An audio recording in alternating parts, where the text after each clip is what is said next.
চিংড়ি মাছ দিয়ে আমরা বিভিন্ন পদ করে থাকি। আজকের এই চিংড়ি মাছ দিয়ে করব চিংড়ি কষা, যা ছোট বড় সকলেরই খুব পছন্দ হবে। নমস্কার বন্ধুরা, আমি পায়েল। আপনারা দেখছেন পায়েলের পাকশালা ইউটিউব চ্যানেল। চিংড়ি কষা রান্নার জন্য আমি এখানে 500 গ্রাম চিংড়ি মাছ নিয়েছি। এখানে ছোট বড় সব ধরনেরই চিংড়ি মাছ আছে। ভালো করে ধুয়ে নিয়ে এর মধ্যে লবণ ও হলুদ দিয়ে হাতের সাহায্যে ভালো করে মাখিয়ে নেব। এবার কড়াইতে বেশ কিছুটা সর্ষের তেল দিয়ে চিংড়ি মাছগুলো ভেজে নেব। প্রথমে কড়াইতে অল্প চিংড়ি মাছ দিয়ে ভালো করে ছড়িয়ে দেবো, যাতে একটার সাথে একটা লেগে না যায়। তারপর মিডিয়াম টু লো ফ্লেমে চিংড়ি মাছগুলো জাস্ট হালকা সাঁতলেই তুলে নেব। বেশি কড়া করে ভাজবো না, হালকা নরম থাকবে।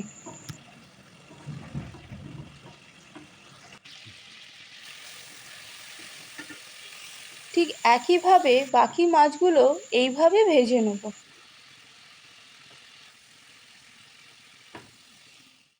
চিংড়ি ভাজা তেলের মধ্যে আবারও সামান্য সর্ষের তেল দিয়ে ফোড়নের জন্য দেবো 2টো শুকনো লঙ্কা ও 2টো তেজপাতা।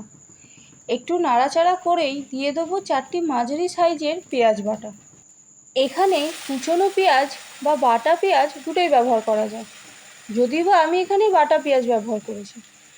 এবার পেঁয়াজগুলো ফোড়নের সাথে ভালো করে মিশিয়ে নিয়ে দিয়ে দেবো সামান্য লবণ। এবার এই লবণ পেঁয়াজের সাথে ভালো মতন মিশিয়ে নিয়ে দিয়ে দেবো 3 চামচ আদা রসুন ও কাঁচা লঙ্কা বাটা। এবার বাটা মশলাগুলো হাই ফ্লেমে পেঁয়াজের সাথে ভালো মতন কষিয়ে নেব। কষানো হয়ে যাওয়ার পর দিয়ে দেবো কিছু গুঁড়ো মশলা, যেমন 1 চামচ হলুদ গুঁড়ো, 1 চামচ জিরের গুঁড়ো, 1 চামচ ধনের গুঁড়ো, ঝালের জন্য 1 চামচ লঙ্কার গুঁড়ো ও রঙের জন্য 1 চামচ কাশ্মীরি লঙ্কার গুঁড়ো। এবার এই মশলাগুলোকে ভালো মতন মিশিয়ে নেব। মশলাটা অনেকটাই ড্রাই হয়ে গেছে, তাই জন্যে দিয়ে দিচ্ছি পেঁয়াজ বাটার মিক্সি ধোয়া বাটির সেই জলটা। এবার এই জলটা মশলার সাথে ভালো মতন মিশিয়ে নেব। এবার একটা ফুট দিলেই দিয়ে দেবো 1 চামচ কিচেন কিং মশলা। কিচেন কিং মশলার রেসিপি আপনারা আমার ডেসক্রিপশানে পেয়ে যাবেন, প্রয়োজনে দেখে নিতে পারেন।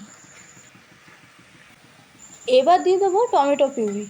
এখানে 2টো মাঝারি সাইজের টমেটো নেওয়া হয়েছে।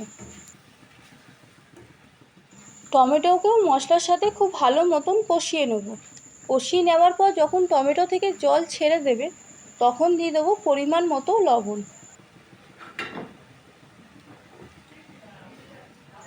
লবণ খুব ভালো মতন মিশিয়ে নেওয়ার পর আবারও যখন ফুট চলে আসবে, তখন দিয়ে দেবো ভেজে রাখা চিংড়ি মাছগুলো।